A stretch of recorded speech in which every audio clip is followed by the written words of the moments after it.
Shalom saudara-saudara yang dikasihi oleh Tuhan. Apakah dalam hidup saudara ada karakteristik Kristiani sehingga orang mengenal saudara dengan karakteristik itu dan mereka berkata, memang dia adalah orang Kristen dan dia memiliki karakteristik yang seperti itu. Atau saudara dikenal sebagai orang Kristen, tetapi tidak menunjukkan karakteristik Kristiani itu. Salam jumpa dalam program Tuhan adalah Gembalaku. Saudara, setiap pribadi pastilah mempunyai karakteristik yang dapat saja karakteristik itu sifatnya eksklusif, artinya tidak dimiliki oleh pribadi yang lain. Misalnya, saudara, karakteristik etnik. Saudara, ini tidak ada padanannya dengan etnik yang lain. Setiap pribadi dari latar belakang etnik tertentu tentunya diharapkan tidak menyangkali keberadaannya dengan karakteristiknya, melainkan biarlah ia bersyukur untuk keunikan tersebut. Saudara, bagaimana dengan orang percaya?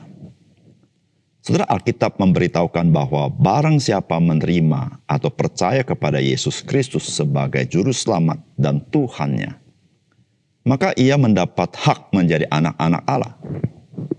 Saudara dan saya sebagai orang percaya, kita adalah anak-anak Allah. Saudara, adakah karakteristik tertentu yang sepatutnya dan harus dimiliki sebagai anak-anak Allah? Saudara, mari kita membaca Efesus pasal 5 ayat 1-7.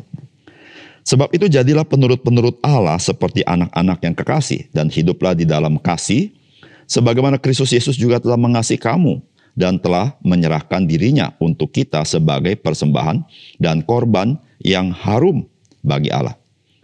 Tetapi percabulan dan rupa-rupa kecemaran atau keserakahan disebut saja pun jangan di antara kamu, sebagaimana sepatutnya bagi orang-orang kudus. Demikian juga perkataan yang kotor, yang kosong atau yang sembrono, karena hal-hal ini tidak pantas. Tetapi sebaliknya, ucapkanlah syukur. Karena ingatlah, ini baik-baik.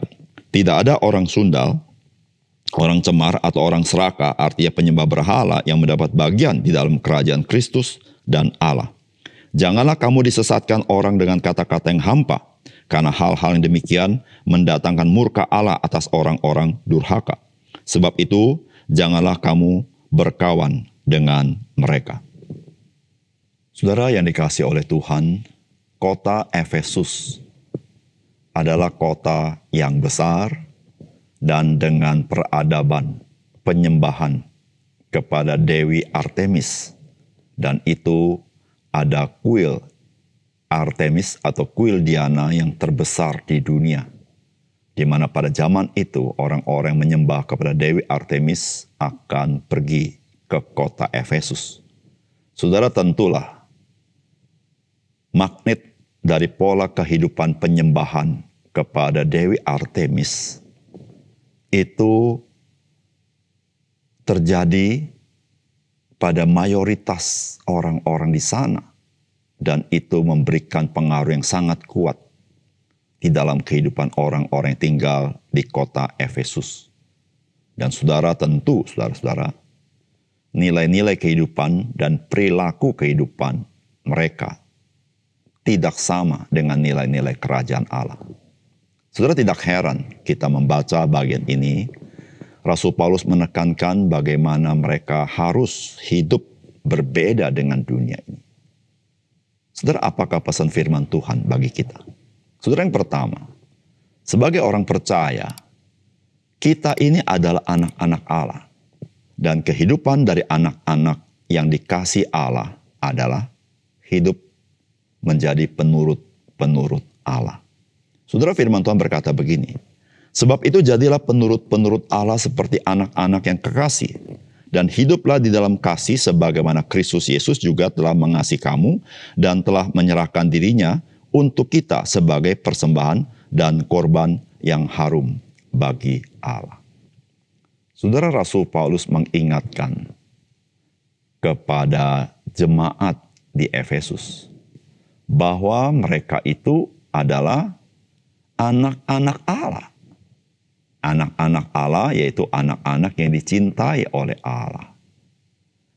Nah, saudara, dengan demikian Rasul Paulus mau mengingatkan sebagai anak-anak, maka ciri-ciri daripada anak-anak itu adalah menurut. Jadi kalau saya adalah anak-anak Allah, maka saya ini menurut kepada Allah. Atau taat kepada Allah. Saudara, orang-orang Yahudi, saudara, mempunyai pandangan bahwa like father, like son. Bagaimana bapaknya, begitulah anaknya. Saudara, menjadi penurut Allah artinya bahwa saya sebagai anak-anak Allah mengekspresikan keserupaan dengan Allah itu dalam sifat-sifatnya. Saudara, itu yang Alkitab katakan kepada kita. Itu yang Rasul Paulus tulis di dalam Efesus. Saudara, apakah ciri-cirinya? Saudara, Alkitab berkata, hiduplah di dalam kasih sebagaimana Kristus Yesus juga telah mengasihi kamu dan telah menyerahkan dirinya untuk kita sebagai persembahan dan korban yang harum bagi Allah. Saudara, menjadi penurut Allah supaya orang mengenal ciri-ciri, karakteristik sifat-sifat Allah dalam kita. Dan yang sangat menonjol itu adalah kasih. Bukankah kita tahu? God is love.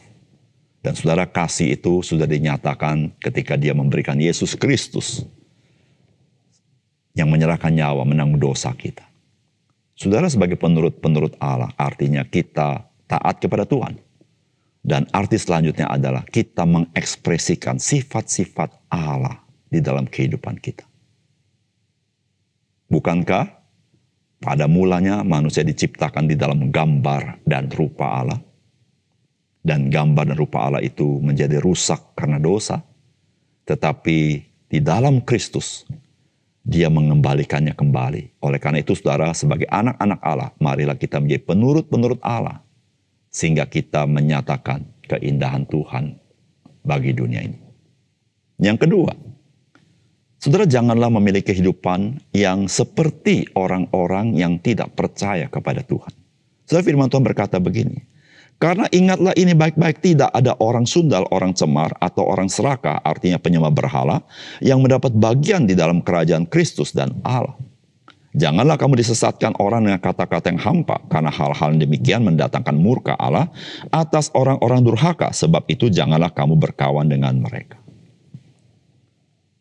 Saudara, firman Tuhan mengatakan kepada kita dengan jelas bahwa orang-orang yang bukan kewargaan daripada kerajaan Kristus atau kerajaan Allah, mereka mempunyai perilaku-perilaku yang duniawi. Antara lain misalnya sundal, orang cemar, serakah, menyembah berhala. Nah, saudara, itu ciri-ciri orang-orang yang bukan kewargaan kerajaan Kristus atau kerajaan Allah. Oleh karena itu, saudara, kita sebagai orang-orang yang adalah kewargaan kerajaan Allah, maka kita tidak sama perilakunya dengan mereka. Kita jangan jadi sama, karena memang secara hakikat kita tidak sama dengan mereka. Saudara, bagian ini tidak berkata bahwa jikalau saudara, kita misalnya, kita gagal, saudara-saudara, kita hidup mungkin bisa seperti mereka, maka kita menjadi orang-orang yang tidak masuk kerajaan Kristus. Bukan itu maksudnya. Tetapi firman Allah mengingatkan, ciri-ciri orang-orang yang tidak ada di dalam kerajaan Kristus adalah seperti ini. Dan saudara dan saya adalah orang yang adalah kewargaan kerajaan Kristus. Maka kita memiliki perilaku yang berbeda. Di situ, saudara-saudara, firman Tuhan mengatakan, supaya kita jangan disesatkan oleh ajaran-ajaran yang palsu atau ajaran-ajaran yang sia-sia atau dalam bahasa Alkitab kata-kata yang hampa.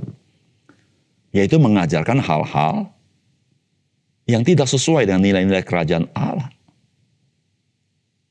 yaitu sifatnya kompromi.